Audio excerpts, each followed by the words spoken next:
Il n'est jamais trop tard pour lire un classique et il n'y a pas d'âge pour découvrir un chef-d'œuvre. J'ai mis plus de 20 ans à lire Quartier lointain de Taniguchi.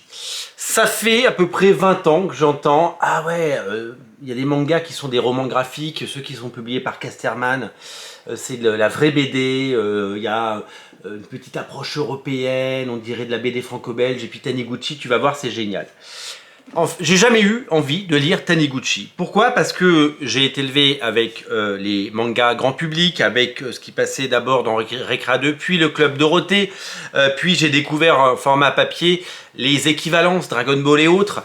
Et c'est vrai que j'ai pas eu besoin d'aller vers le manga dit classique pour donner des lettres de noblesse au manga, puisque je fais partie de la génération pour qui le manga était déjà quelque chose de génial, même au début des années 90. Je pense que ces arguments qu'on pouvait lire dans la presse très mainstream, c'était surtout pour séduire les gens qui habituellement achètent des bandes dessinées Casterman, des gens qui mettent la bande dessinée franco-belge au-dessus de tout et qui jamais ne toucheraient un comics ou un manga parce que c'est des choses un peu sales, hein, ça vient de loin, c'est forcément moins bien parce que culturellement c'est pas nous et que rien ne peut être meilleur qu'un Black et Mortimer et surtout pas un Taniguchi. Et pour plein de raisons, donc j'ai pendant longtemps je n'ai pas lu Taniguchi parce que je n'en ressentais pas le besoin. Et pourtant, à toutes les époques de ma vie, on m'a dit il faut que tu lises du Taniguchi, c'est absolument génial. J'avais commencé à lire L'Homme qui marche il y a quelques années et j'avais pas du tout accroché à ces premières pages et j'ai encore laissé tomber. Et que ce soit dans les librairies spécialisées, que ce soit chez Original Manga, que ce soit partout, tout le monde me disait il faut absolument le lire.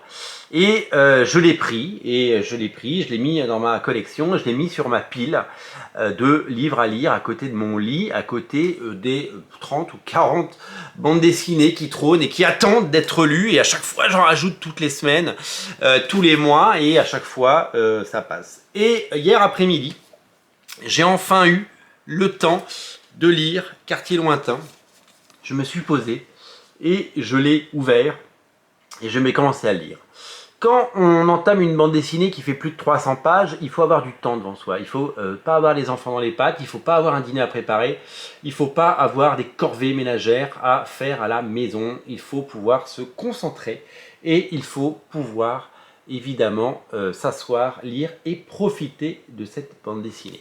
Je me suis dit, si j'attaque du Taniguchi, autant le faire avec Quartier lointain, parce que celui-là m'a été plus conseillé que les autres. Évidemment, des Taniguchi, il y en a plein d'autres, le Gourmet solitaire par exemple, qui fait partie des classiques, L'Homme qui marche, évidemment, et puis il y a le Sommet des dieux, dont tout le monde a parlé pendant très très longtemps.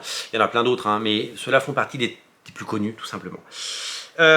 C'est compliqué d'appréhender un classique parce qu'on se dit, est-ce que je vais aimer? Est-ce que voilà, tout le monde l'a aimé? Est-ce que je vais l'aimer? Est-ce que c'est peut-être un bouquin qui ne plaira qu'aux gens qui lisent justement du franco-belge parce que ça se rapproche de quelque chose qu'ils connaissent? Est-ce que moi, qui ai cette culture de la BD un peu world, en lisant un peu de manga, beaucoup de comics, de la bande dessinée depuis que je suis né, est-ce que je vais apprécier ce bouquin? Et est-ce que ça va me toucher, tout simplement, voilà, en tant que lecteur?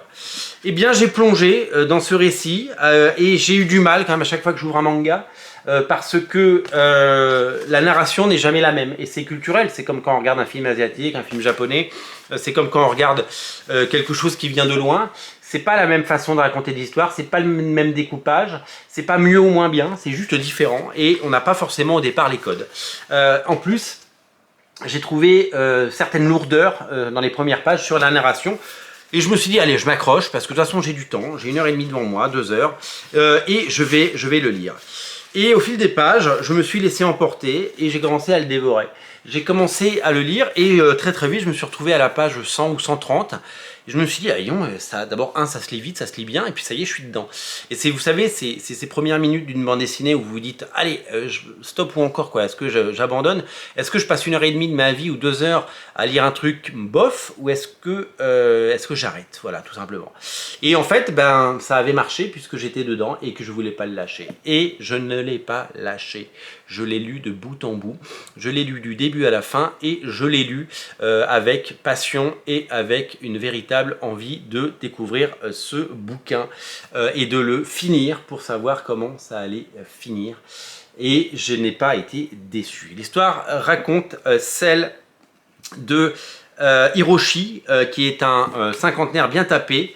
Il a une vie bien rangée, il est marié, il a des enfants, il a cette vie de travailleur japonais qu'on voit, qui travaille en costume cravate avec son attaché caisse et qui ben, a laissé un peu passer la vie passer devant lui.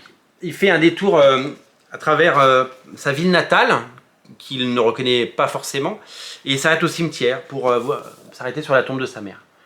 Et la veille, il a un peu célébré, il est sorti, et il a un peu bu, et il a une grosse gueule de bois. Et là, il a une espèce de blackout, et il se réveille. Et il est dans le corps d'un enfant de 14 ans, il est dans son corps à lui quand il avait 14 ans. Et là, il va, au départ, ne pas comprendre ce qui se passe, il va très vite comprendre ce qui se passe, et il va passer une année dans ce corps, et il va revivre son année de 14 ans, mais avec son esprit de quelqu'un qui est devenu, voilà, qui était nul en anglais quand il était au collège, mais qui d'un coup parle bien anglais parce qu'il parle anglais dans son boulot et qu'il a appris l'anglais au fil du temps, donc il a des super notes. Il est beaucoup plus à l'aise avec les filles parce que forcément il sait à peu près comment ça marche, il est plus aussi intimidé qu'il pouvait l'être. Et puis il va y avoir ces moments absolument incroyables, ces moments forts et ces moments tout en émotion qui font que le récit prend toute son ampleur. Je ne suis pas là pour vous spoiler, simplement on a tous des histoires de famille, on a tous des gens proches qu'on a perdus, et quelle serait votre réaction, et quel serait votre bonheur, et quelle serait votre joie si vous pouviez, le temps d'une journée ou d'une année, pouvoir repasser du temps avec eux. Moi, c'est des choses qui me sont arrivées à titre personnel, et je me pose souvent cette question-là. Qu'est-ce que je donnerais pour revivre une minute ou une journée ou une année avec quelqu'un que j'ai perdu de très proche et qui est parti beaucoup trop tôt. Et donc ça ramène évidemment à des choses personnelles, et on est très très nombreux à vivre ce genre de choses, malheureusement, trop nombreux. Et c'est hyper touchant et c'est hyper génial. Et puis il va essayer de comprendre aussi ses parents, ses grands-parents. Il va poser des questions qu'il ne posait pas quand il avait 14 ans, puisqu'il y avait cette insouciance. Et il va trouver des réponses, mais il ne va pas trouver que des réponses. Il va trouver d'autres questions. Et peut-être qu'aussi il va comprendre que ce qui lui arrive n'arrive pas là par hasard. Voilà. Je ne vais pas vous spoiler parce que si vous ne l'avez pas encore lu, vous allez pouvoir le découvrir. J'ai eu un vrai coup de cœur et je ne suis pas sorti complètement indifférent de la lecture de ce bouquin. Ça m'a un peu chamboulé parce que ça m'a ramené à beaucoup de choses à titre perso. Je pense que je ne suis pas le seul. C'est pour ça que ce bouquin cartonne depuis plus de 20 ans chez Casterman et partout dans le monde. Parce que ça touche à une universalité, ça touche à des valeurs, ça touche à la famille, ça touche aux gens qu'on a aimés, et ça touche à ces moments passés. On est tous un peu nostalgiques de notre enfance. Je suis de mon enfance comme d'un pays, disait Antoine de Saint-Exupéry, et là-dessus on est véritablement dans ce morceau d'éternité qu'on a tous envie de revivre à un moment, et la chance qui évidemment est proposée à ce jeune, à ce quinquagénaire, bientôt sexagénaire, de revivre ces moments-là, eh bien c'est hyper précieux et c'est hyper touchant. Voilà. Donc moi j'ai vraiment été touché par ce bouquin. Ça m'a aussi touché que certains bouquins ou certains films. Je me souviens d'un film que j'ai adoré, le film de Noémie Lovski, qui s'appelle Camille Redouble, que j'ai trouvé hyper touchant et que j'ai trouvé mignon comme tout et qui m'a fait pleurer. J'avais les larmes aux yeux. Et bien, Quartier lointain, c'est vraiment quelque chose qui va vous toucher au cœur et qui ne vous laissera pas indifférent. Voilà. C'est un magnifique bouquin qu'il ne faut absolument pas rater. C'est disponible évidemment sur Original Comics et Original Manga dans le lien, mais vous pouvez le trouver partout. Vous êtes déjà des milliers et des dizaines de milliers à l'avoir lu. Je découvre après tout le monde et je ne suis pas déçu. Et je vous invite, si vous ne l'avez pas lu, je vais faire comme tous les gens qui me disent depuis un temps, mais attends, tu n'as pas lu Taniguchi? Eh bien, honnêtement, lisez ça parce que ben, vous allez voir, c'est une leçon de bande dessinée, de storytelling et de poésie, d'humilité et de beauté. Voilà, c'est vraiment une très très belle ode à la vie. Je vous invite vraiment à le lire et à le découvrir parce que voilà, c'est un bouquin important et c'est un bouquin qui m'a absolument touché, peu importe d'où il vient, peu importe ce qu'il est. En tout cas, moi j'ai tout simplement adoré lire et découvrir ce livre. Ça s'appelle Quartier lointain et c'est disponible évidemment partout et notamment dans le lien dans le descriptif de la vidéo. Salut!